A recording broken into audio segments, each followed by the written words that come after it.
Welcome back to Learning Matters. I'm Doug Wooldridge, your host, and today we are joined by Dr. Nicole Papaioannou Lugara, and she's going to go over her company, Your Instructional Designer's approach on learning and development, as well as developing social learning networks when possible to develop powerful connections within corporate learning teams. Let's get to the interview. Thank you so much, Nicole, for joining the podcast today. I'd like to start just by hearing how you found yourself in the world of learning and development and how you came about founding Your Instructional Designer. And did you ever see yourself going down this road of owning a business that was focusing on corporate instructional design? I'll say that I like to joke that my life is just a series of me resisting, and whatever I'm resisting is the thing that actually I wind up needing. And so I started my career as, an adjunct professor, as a PhD in English, and I thought that's what I was going to do forever. And I was like, I'd never sell out and go to corporate training. And so naturally, my next job was corporate training. I worked for a company that produced content for their adaptive learning platform. And then after that, I was like, I'd never go freelance. And of course, I found myself freelancing, and then I don't want an agency. I don't want to lead people. Yeah, so now I have an agency. So that's really the story of my life. I'm going to resist, making $10 million a year next and see how that pans out for me. I think that's a brilliant idea. Yeah.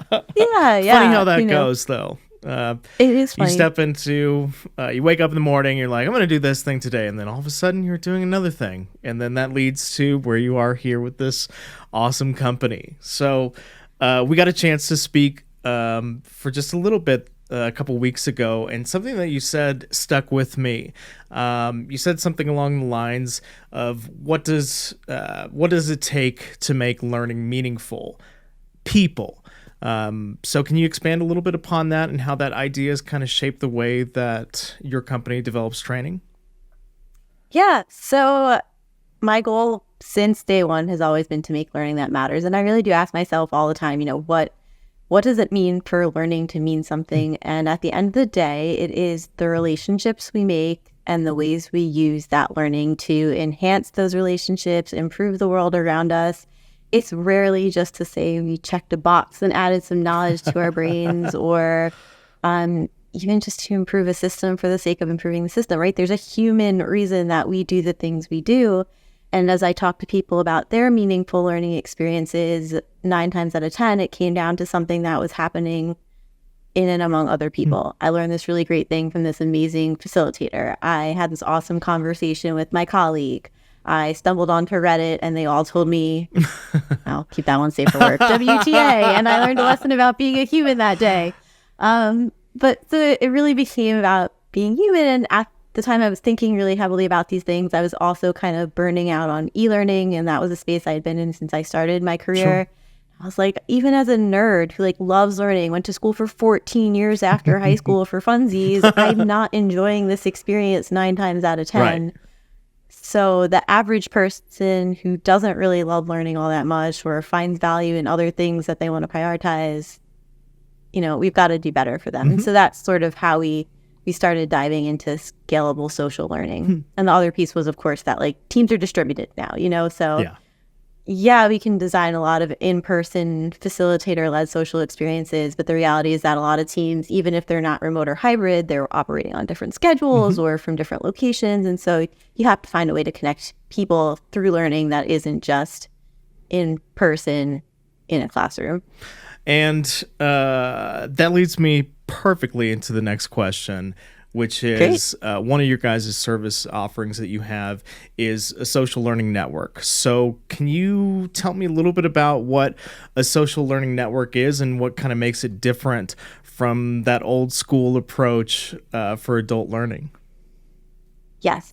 So the social learning network is the holistic strategy basically to, I would say, a learning organization. And so typically we're going in with a few high priority skills or trainings, and they're sort of wrapped in this blanket of, okay, we want to be a culture of continuous learning. And so we're looking at your organization, your culture, the communities that exist within your organization, the things you want people to be learning, and we're strategizing how to use the tools in your organization, your collaboration tools, your drives, all of that stuff, to really make it so people can share information and then to create learning pathways within that network that enable people to then learn specific skills and do all of that. So it is an intensive process, and it's the one we build the least, but the one we like the most because we know it has the greatest impact. But yeah, it's kind of like, well, we like to say, we use Workplace by Meta as the engine behind our social learning network. And so it really is thinking about like, well, if Facebook was just about connecting people it through work and making it about learning, what would that look like? And that's kind of where all those things start. And how does a client successfully implement a social learning network? I imagine there's quite a bit of questions coming back from them where they're just like, okay, how can we do this? How can we make sure it's effective? How can we measure the effectiveness of this? Yes, definitely. So it starts with a thorough needs analysis. And so you do a few different layers in our needs analysis, which includes, the traditional discovery session. I'll sit there and ask you a bunch of questions about your business, about the environment, about what you want to accomplish, the current and future state, all of that good stuff. In the next phase, we're doing a lot of learner surveys, focus groups, that sort of thing. We move into observations, report reviews, research, all of that sort of happens. And then as we're going through, we're saying, okay, well, here's our findings and recommendations. This is how we would structure it. We're identifying the critical learning needs. We're identifying what just kind of needs to be resource spaces or resource groups. We're identifying where communities of practice need to exist. And then we're starting to really structure all of that. So it's a lot of collaboration with our clients. And in all honesty, there is a lot of information they need to give us for us to be able to strategize appropriately. But it does start with a lot of really good question asking and sort of the 360 view. You're not just sitting with the learners. You're really saying, okay, what's the organizational goals? What are the performance goals? What's the environment like? What are the constraints here? Really thinking about, everything in their learning ecosystem. Well, it allows you to totally customize it towards the client because every single corporation does things differently. And while culture is always an important thing, every culture is different. So I think that's really awesome. And are there any tools or like a methodology that you use to actually measure the effectiveness of this? How are you able to develop the program and then, 6 months down the line, take a look back and be like, okay, where can we tweak things? How is this working? Those type of things. Yeah, that's a great question because it is important to be able to, I would say, not just look back at the end, but while you're kind of in the middle and look at things too. So we use Will Talamer's learning transfer evaluation model, LTEM. And so part of our process when we're working with clients is to go through and see 1 through 8 of the steps. You don't always need all 8, but 1 through 8, kind of what are the goals we have for each of these sections and to fill out specifically what will work in their environment with their systems. The one caveat I'll have is that as a consultant, we are at the mercy of our clients following our directions. And sometimes they do, sometimes they don't, but we do create the plan for them. And we do tell them what tools and systems that they've told us they have can be used to get that data. Whether they set it up or not is kind of up to them at that point. But we also have so aside from the LTEM, we also have some metrics just around social learning that we advocate, that we go through the list and we pick some that makes sense. And that can be stuff like how many innovations are coming out of these conversations, who feels like they've got a friend at work now because we're learning from Gartner studies and things like that people who feel like they have someone at work will go the extra mile. And so, those are the sort of things we're trying to help our clients successfully plan for as they put those social learning networks into practice. I think that's incredible because learning can be so isolating at times. You oftentimes you're just in it on yourself. You even have like earbuds in or whatever, and you're not really focusing on the actual environment around you while you're learning. You're really just trying to go through the modules, go through the steps, and make sure that you pass that learning assessment at the end of the module. And so that's part of it. I think, but it's not all of it. I think it's so cool to be able to bring people into a learning environment where they're actually interacting with folks. And I wonder if that is really just changing the entire landscape of the adult learning world? Do you think that we're at an age of where the job aids, the facilitator guides may be in the past, and maybe we're focusing more on these micro learnings, just-in-time learnings, and actual bringing together of your learning community and in your organization? It's a good question. I don't. So you would think I do, right? Yeah. You think I'm like everything, micro learning, everything, but no, that's not what I really strongly believe. And I'm super nerdy, so if you go back to my dissertation I wrote a million years ago, you'll see it there too. But like, I really believe in this idea of ecosystems, and not ecosystems like just plug in a bunch of technology, but it really is about, okay, there's this environment and everything kind of affects everything. So there's people and they're playing with systems, and there's relationships between things, and there's events that happen. And so I think it's important to think about your whole learning ecosystem in that way. And that means, micro learning isn't the solution for everything. Right. A community of practice isn't the learning solution for everything. But what a social learning network will do is it'll take the pieces you can kind of scale and put them together. It'll give you that plan of action for the things that maybe do need to be in person or hybrid and things like that. And the other piece of the puzzle is that it gives a space for those conversations to happen, so you know where you need to go next. I don't think it's necessarily like what are the other, I mean, all of that stuff can even be within your social learning network theoretically. Definitely. Like you could live stream your your events. It just depends on what tools you have kind of in your kit. Yeah, so it's a little bit of a long-winded answer. No, I love it. Just getting into the philosophy of what makes training effective is fascinating to me. And how do you kind of distill that idea down to clients who oftentimes just are looking for like a one-size-fits-all type of an approach? How do you talk with them and explain the benefits of different types of learning, different types of structures for learning? So I think part of it is asking really good questions. The one thing I've definitely picked up over the last decade or so is that consultative approach. And it means that I'm never trying to be like, no, you don't know what you're talking about. But I do like to sometimes say I overwhelm people into compliance.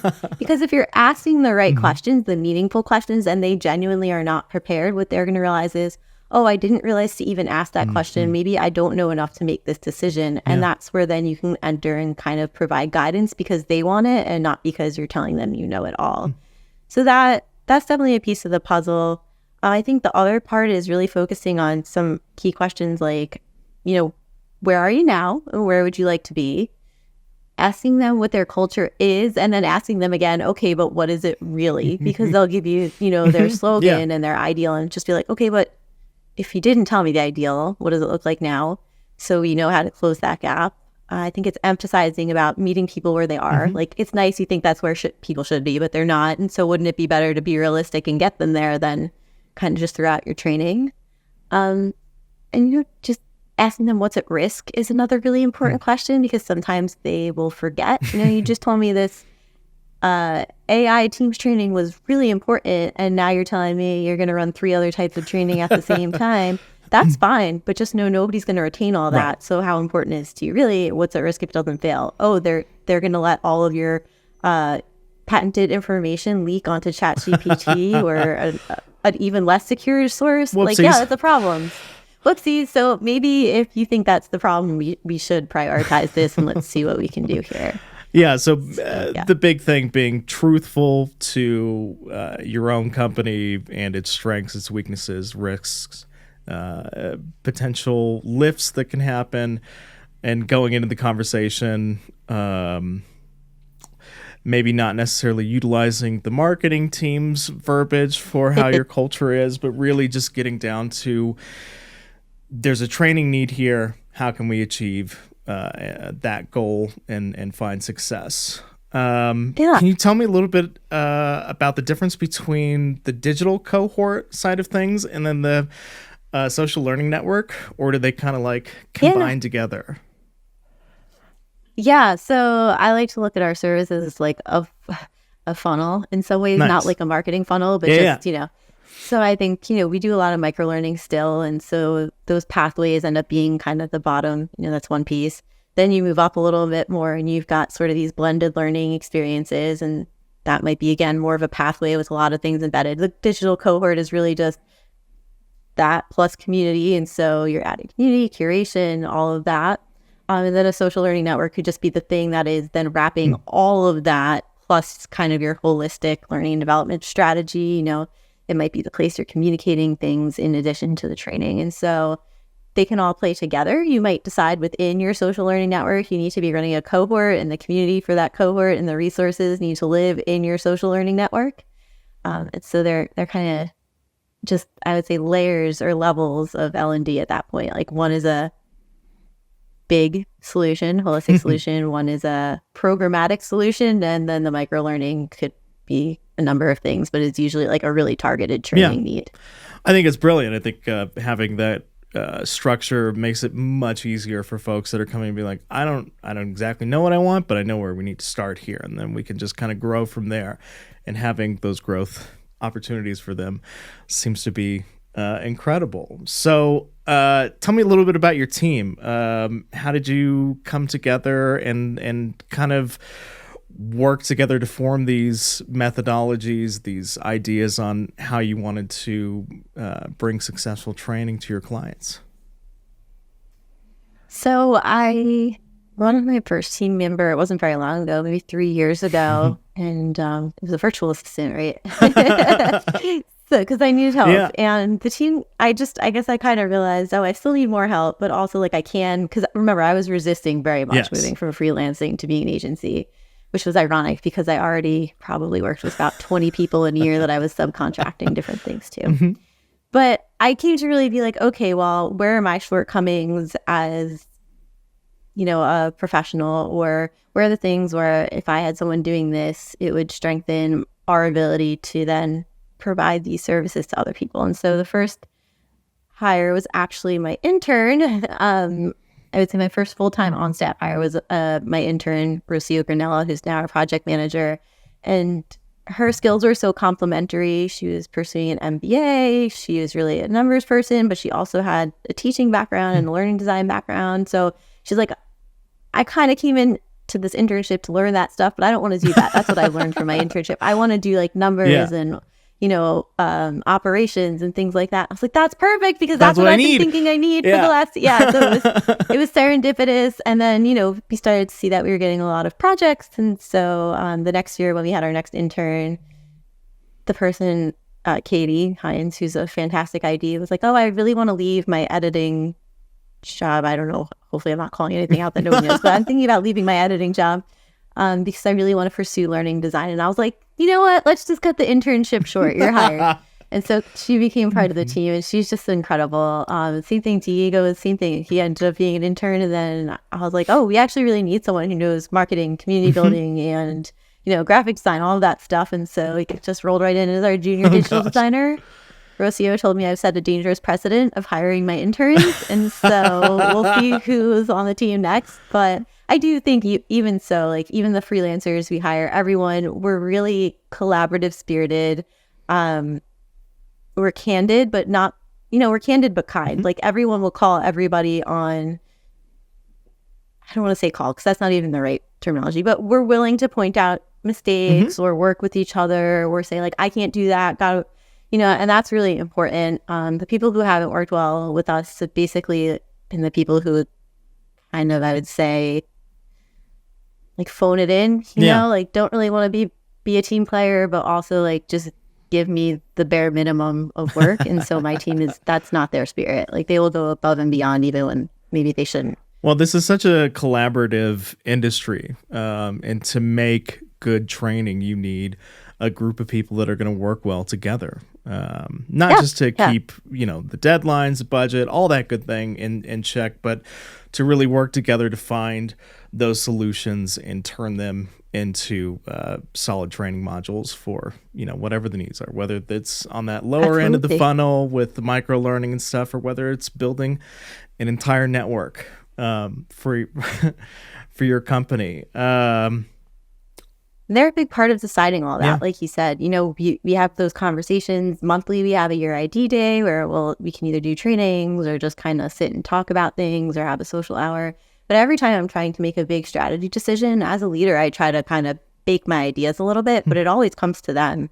And so when I told them social learning networks, they were like, it's going to be hard because no one knows what the heck that is, but we're in, and, and they help kind of guide the way. And I mean, that's important. Just from how you've described it, it sounds like a very exciting approach. And I think it's something that once a company buys into it and they start seeing that not only are they going to have better retention for the actual knowledge that they're putting into their brains, they're also just going to keep the community alive longer. You're not going to have big turnovers in departments year over year. You're not going to have to spend, an extra 4 to 8K to replace and train a new person. So I think that's incredible. What would you say your goals are for the future? Maybe, on a personal level and also on a business level.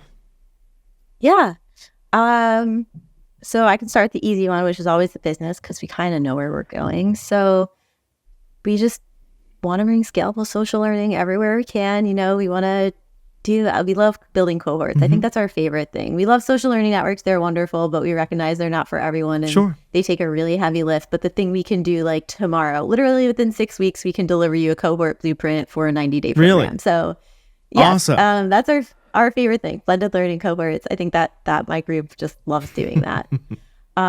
So more of that. We are partnered with Myra Roldan, who is a AI technologist and speaker, futurist. She's incredible. And we've partnered with her to develop a program for teens on AI. And Very so cool. It walks you from everything, AI literacy through inclusion, doing some really neat hands-on stuff. It walks through tools and task analysis, prompt engineering, adversarial attacks and cybersecurity and all of that. And so we've just launched that, and it'll probably go out to the general public somewhere by the end of the year. Ooh, very exciting. Pretty excited.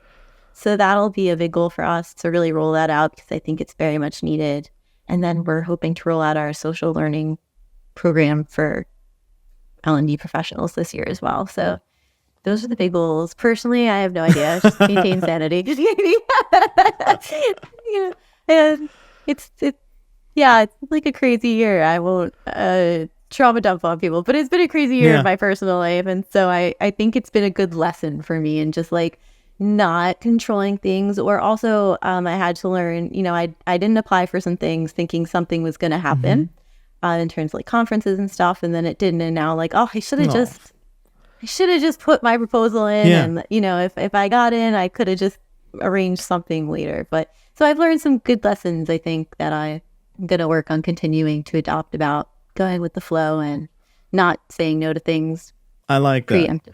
You seem like a very much go with the flow type of person, and I think that is a breath of fresh air in this industry, because everything is changing so quickly. You think you got a plan of action, then all of a sudden, 3 months later, you're like, well, things change, but we're going to move with it. So I love that. Yeah.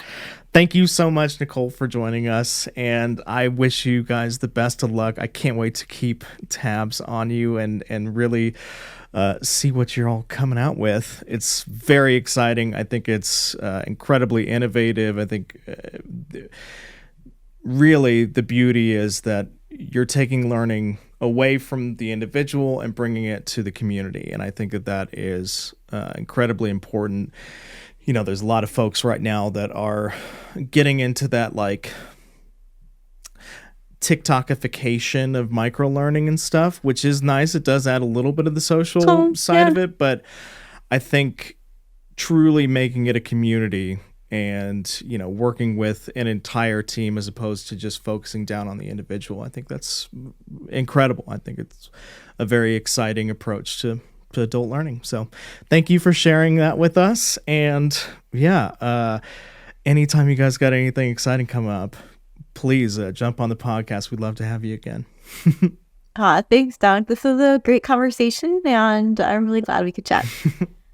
Thanks so much for joining us this week. As always, remember to like and subscribe wherever you get your podcast. And don't forget to sign up for our newsletter, The Buzz, to keep in touch with all things L&D. See you next time.